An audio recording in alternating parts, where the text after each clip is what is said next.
name and when did you join Middle College High School? My name is Octavio Camacho, and I joined Middle College back in 2004. My name is Mrs. Compton, and this is my first year at Middle College. I'm very excited to be your new biology teacher. How was your first full year here at Middle College High School in person? Were there ever moments where you missed your old previous schools, or did you feel at home right away? I felt at home right away. Here's the thing: I've taught all grade spans. So I taught third grade for 8 years in New York City. I taught eighth grade for 5 years at Willard, and then of course curriculum specialist. And then this came about. I was very nervous because high schoolers are scary. And I didn't know how you guys would react to me because I'm a little kooky and crazy, but you guys have been the best thing. I will never go back to elementary or middle school ever again.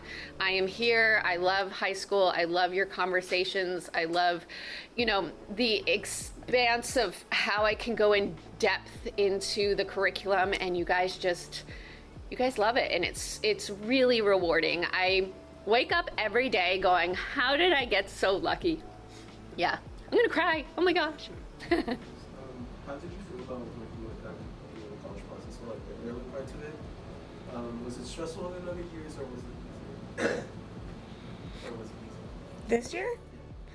I think there's a lot more unknowns now. Mr. Yu and I used to focus on the SAT, and we're kind of banking on that not existing anymore, which is a little nerve-wracking.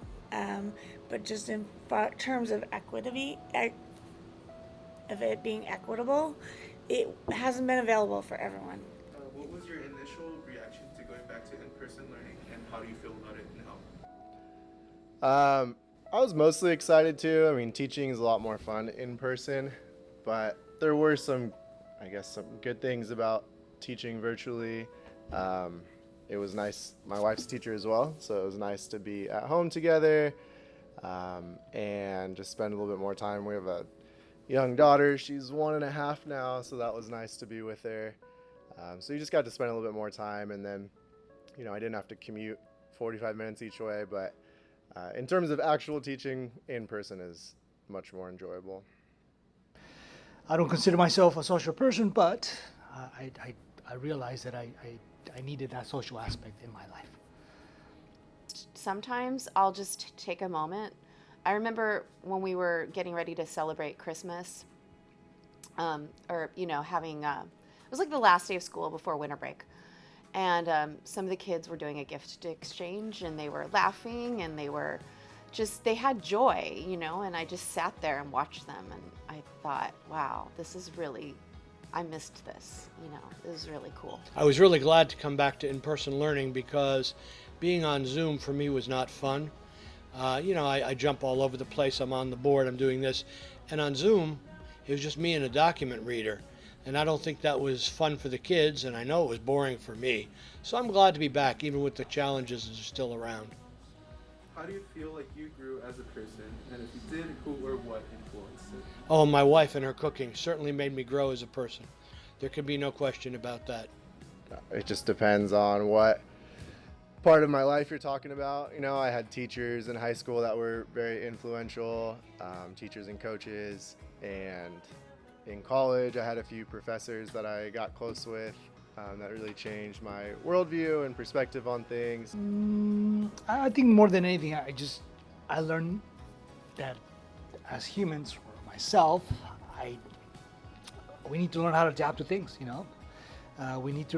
We had to learn to adapt to this new style of learning, virtual compared to in person, and it was very different. It was challenging at first.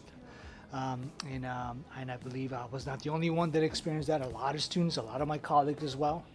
And I think that was the major thing that I learned about myself. What is your overall favorite memory from this year? It can be school related, it can be personal life related, just...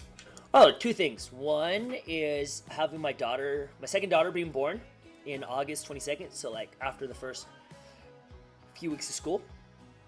So that was a really interesting way to start the year, having a new member of my family.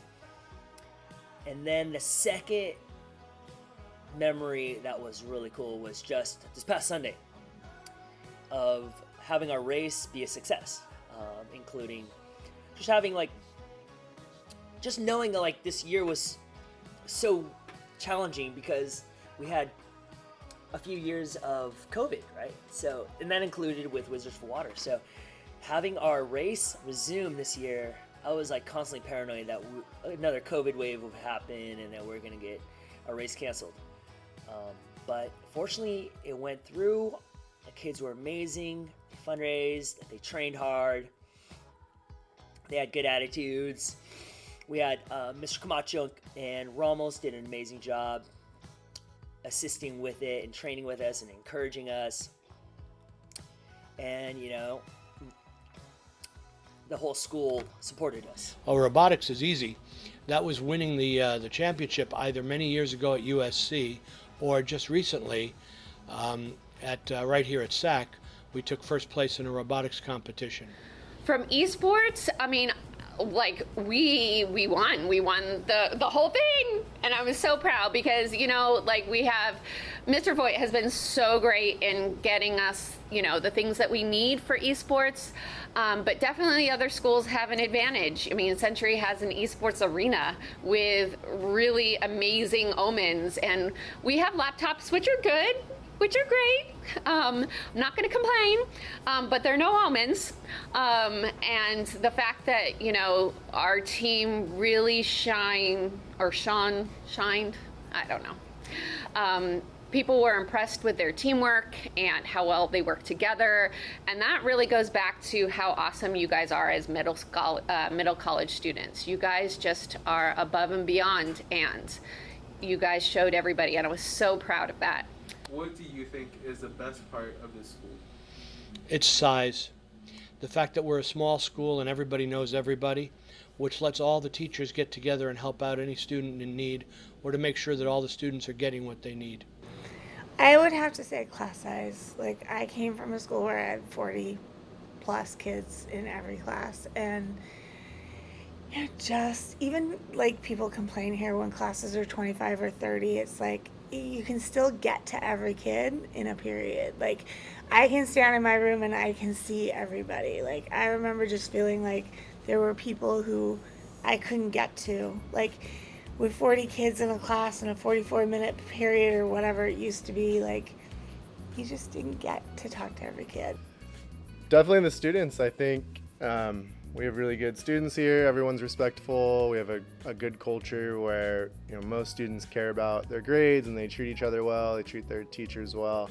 I've taught at a lot of schools, and I can say this is definitely the most respectful place I've taught. And in general, most of our students are really well behaved and care about their learning.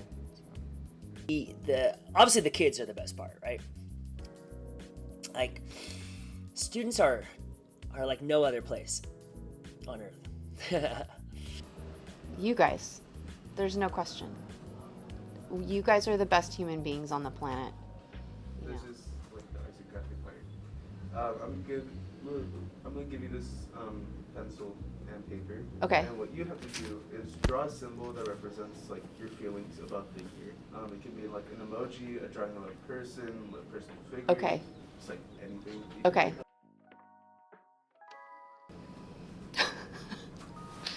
It's harder than I thought. Now, I'm famous for my terrible artwork, but some things I can draw. That's so bad. Can I look up an image as a model?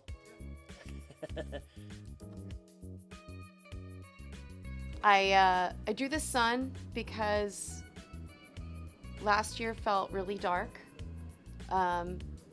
being inside so much, and this year I feel alive again, and I feel alive because of the energy the sun gives us energy, right? So I feel alive because of the energy that I get from the students and the energy, hopefully, that I'm able to generate back to them. My drawing is smiling, but kind of looks like a I